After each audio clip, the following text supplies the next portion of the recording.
തകർന്ന മനസ്സിന്റെ ഭാരവുമായിട്ട് മുന്നോട്ട് നീങ്ങുമ്പോൾ എന്തിനാണ് നീ ഭാരപ്പെടുന്നത് എന്ന് ചോദിച്ചുകൊണ്ട് നിന്റെ ദൈവമായ കർത്താവ് നിന്നോട് പറയുന്നൊരു കാര്യമുണ്ട്.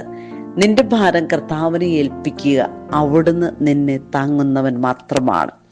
ജീവിതത്തിൽ ഒറ്റപ്പെട്ടു പോയി എന്ന് നീ തോന്നിയാൽ ദൈവം നിന്റെ കൂടെയുണ്ട്. കാരണം ഭയപ്പെടേണ്ട, ഞാൻ നിന്റെ കൂടെയുണ്ടെന്ന് പറഞ്ഞുകൊണ്ട് ആർക്കും വേണ്ടാത്തവളും വെറുക്കപ്പെട്ടവളുമായിരിക്കാം, പരിത്യക്തിയുമായിരിക്കാം, പക്ഷെ ഞാൻ നിന്നെ എന്നേക്കും പ്രൗഢിയുള്ളവളും അനുഗ്രഹിക്കപ്പെട്ടവളുമാക്കി തീർക്കുമെന്ന് അവിടുത്തെ വചനം നമ്മെ പഠിപ്പിക്കുന്ന ഒരു കാര്യമാണ്.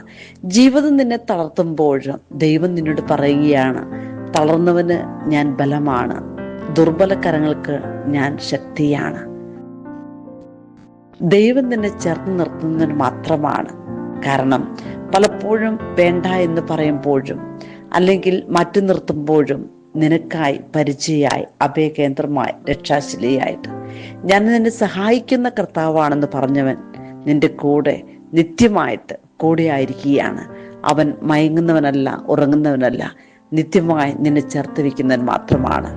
ഇന്നത്തെ പ്രത്യേക പ്രാർത്ഥന നിയോഗമായിട്ട് ഒറ്റപ്പെടുമ്പോഴും മാറ്റി നിർത്തപ്പെടുമ്പോഴും ആരുമില്ല എന്ന് തോന്നുമ്പോഴും നിന്റെ ദൈവം നിന്റെ കൂടെയുണ്ട്. നമുക്ക് വിശ്വസിക്കാം, നമുക്ക് പ്രാർത്ഥിക്കാം.